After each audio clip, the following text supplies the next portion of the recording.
I don't have your money. Fancy buying something, sir? You never lose your focus, do you? How is business around here? Business? I have no business. Between this racket, theft, and customers getting scared, I'm losing money every day. I see. Sounds like you blame someone in particular for your situation. It's no secret Joe Peterson spends his time harassing merchants. But with me, he's trying to put me out of business once and for all.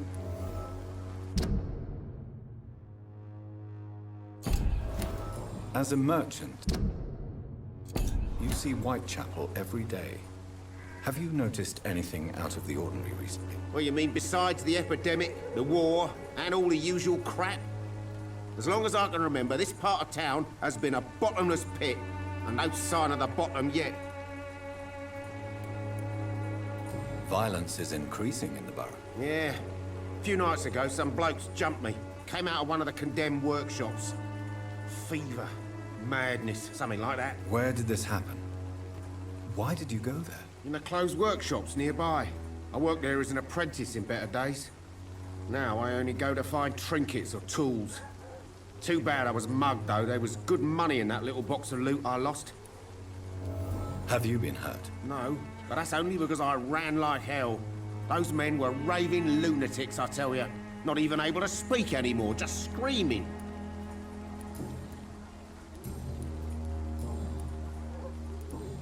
Goodbye for now, Mr. Lewis.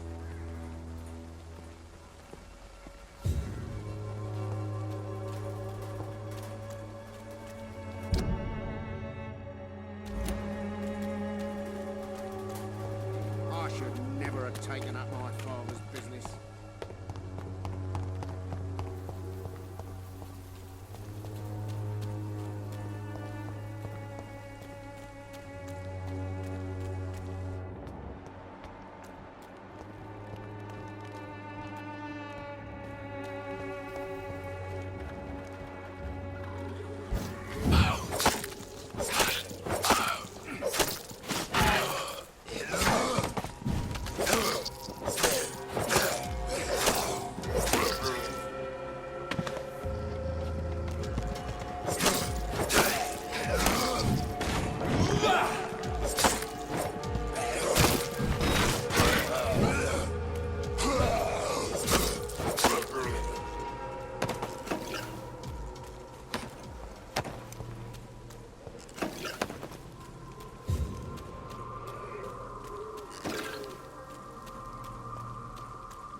This could be the box Lewis thought he lost.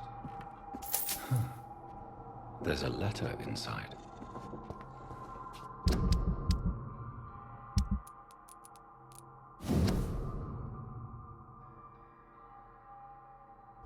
A love letter from Joe Peterson's wife, addressed to Barrett Lewis. Who should I give it to, I wonder?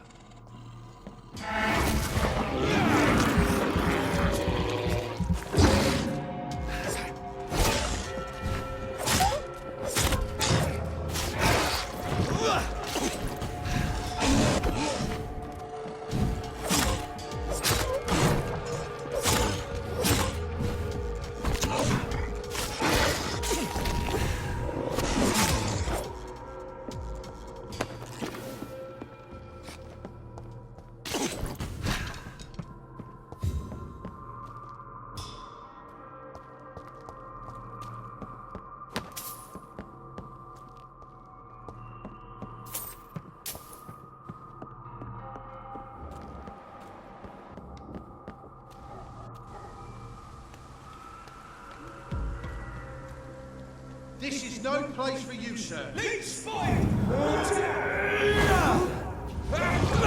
Steady, boys, we've got one of them. Fuck, he's dead! Take his head!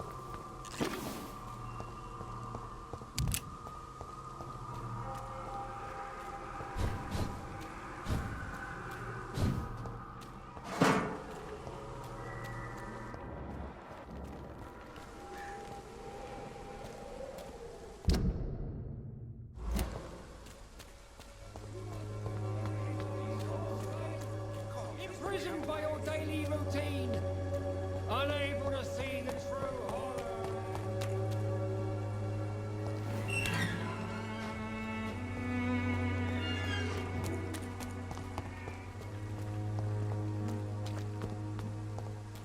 Soon midnight.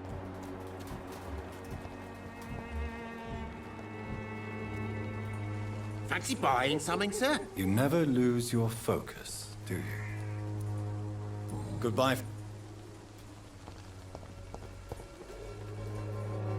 You again? What do you want this time? I think the documents in this box could be of some interest to you. Really? Where'd you get it? I found it in an abandoned building nearby. I thought you might want to keep these letters. Let me see. Letters about my boy. Thank you, sir. You do not appear surprised or pained by this. Surprised about what? Harry's my son, I'm his father, and that's all there is to know, don't you think? Yes, I suppose you're right. Here's a little something for your trouble. And to remind you to keep your mouth shut about all this.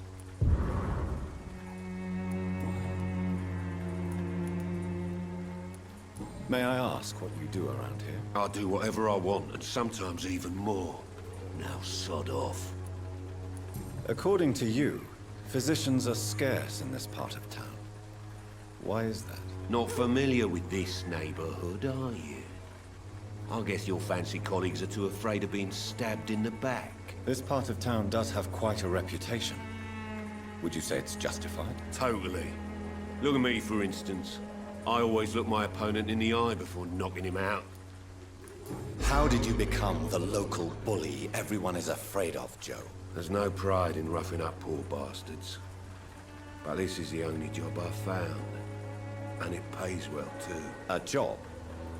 So you're racketeering for someone else? I got enlisted by the Wet Boot Boys, a gang from the docks. I'm their muscle for their dirty work.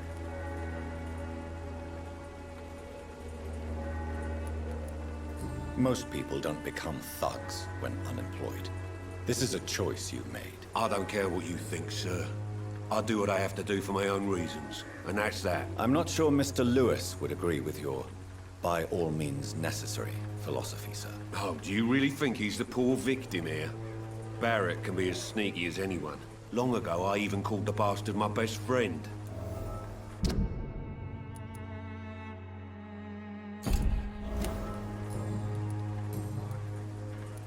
Why do you keep on working for the gang, Joe? You know it doesn't suit you. It's true, I hate this job. And I know I made some bad choices, but I'm a wet boot boy now, and people won't forget it. You could leave tomorrow. Start another life in another town. That's easy for you to say, Doctor. We are poor.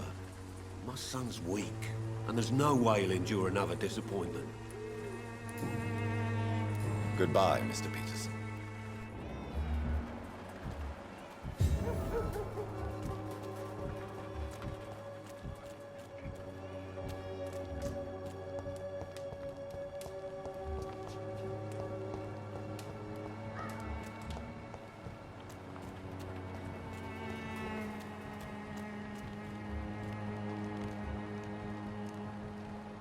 I should never have taken up my father's business.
So you only hurt people because you care about me? Is that it? Don't be such a brat. I do what I must to provide us with food and medicine, that's all. Mum would never have let you bully an old friend like Mr. Lewis. Shame on you. Harry, I'm your father and I love you. But don't you ever speak to me like that again. What? You're gonna beat me too? Jesus. Give me patience.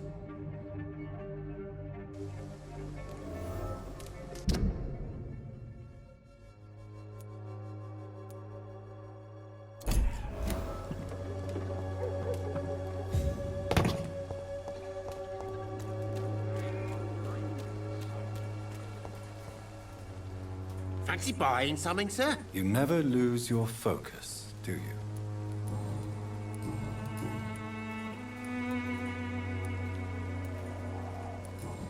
Goodbye.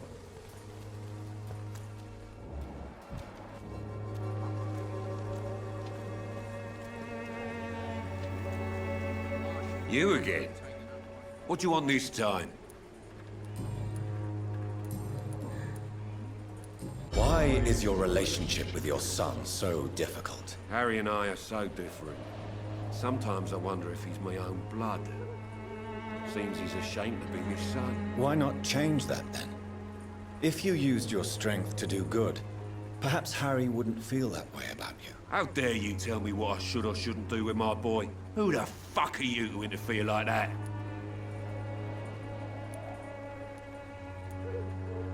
I mean no harm to your family. But if you want my advice, this is no place to raise a child. No matter where we live, Harry will always be sick and frail. At least here, I'm respected. And no one will ever dare touch him.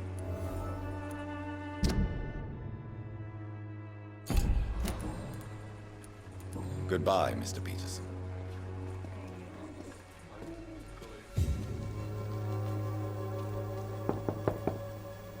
Good evening, Harry.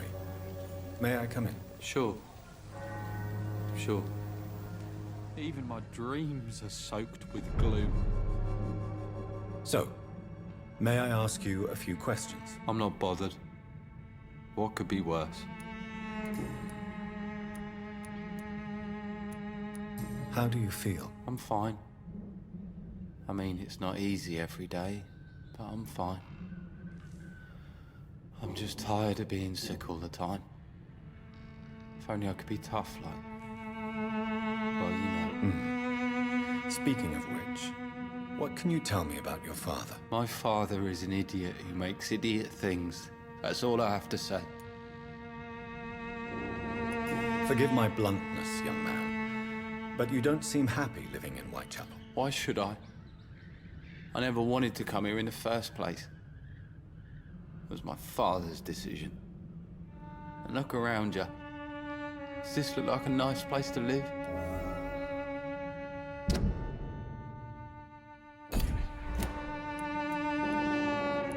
You have a roof over your head, a place to call home. Many people here are not as lucky, you know. That's exactly what my father says. Harry, you should be grateful for what you've got. But I wasn't even consulted when we moved here. If life here is so terrible for you, why don't you just leave this place?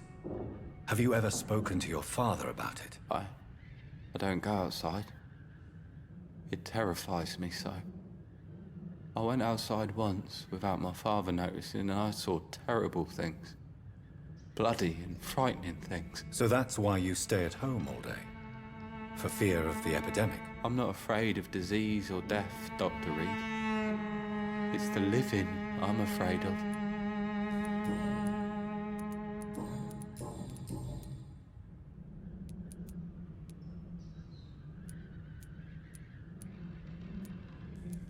You and your father have a difficult relationship, Harry. Tell me, did he ever hurt you? No, never. My father can be brutal and rude, violent even.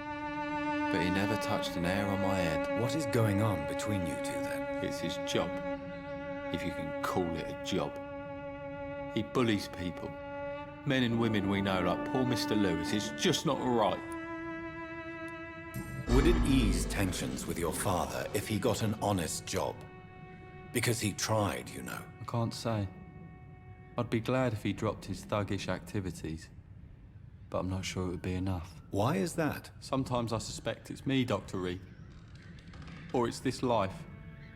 It's like I can't find my place. Your father and Mr. Lewis used to be good friends. What happened, Harry? I was young then. I don't remember Mr. Lewis ever coming back again after my mother died. Or was it after my father started bullying him? I don't know.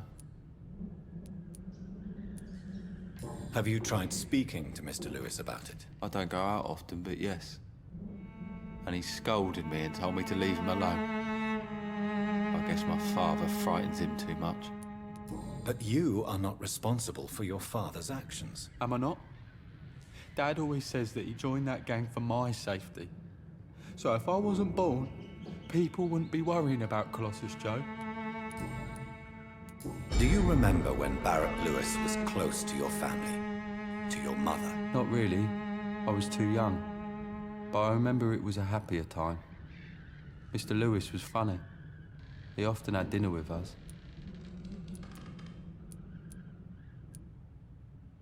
Why are you sad, then? Because it hurts to remember a time when my father used to laugh and smile. It hurts to realise he's as sad as me now.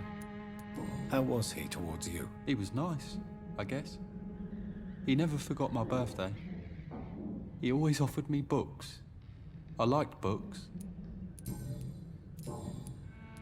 Goodbye, young man. Take care of yourself.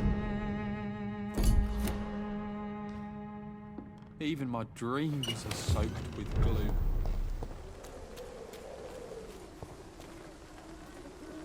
Fancy buying something, sir? You never...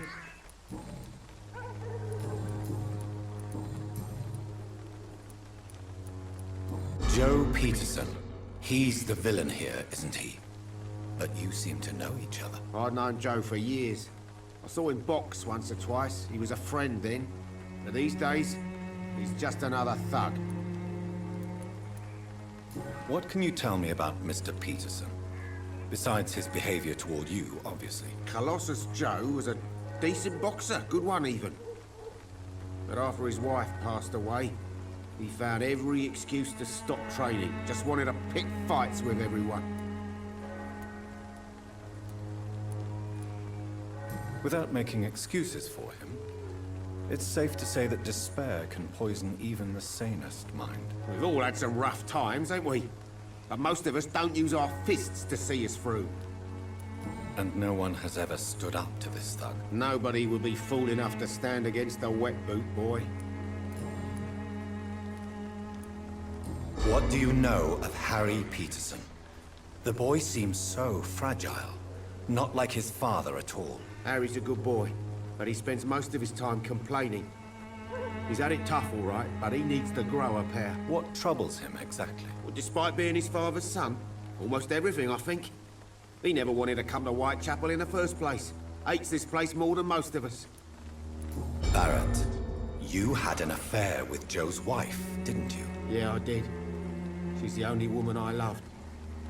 My first regret is that she stayed with Joe after Harry was born. The second is I never shed a tear when she died. Did you ever try talking to Joe? Never. But I suspected he knew everything, even without knowing it. And he decided to make me pay in his own way. Do you mean you're Harry's father? No one will ever know for sure. And it's better that way. And I don't believe I'd have been all that bad as a dad. Right then. Show me what you have.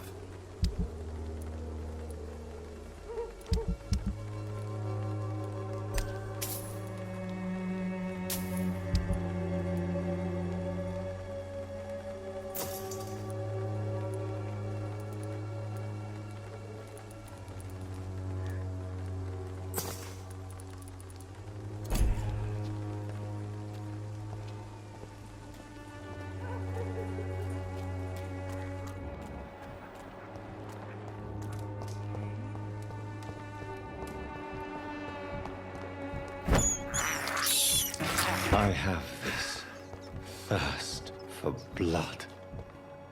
This is despicable. I have this thirst for blood.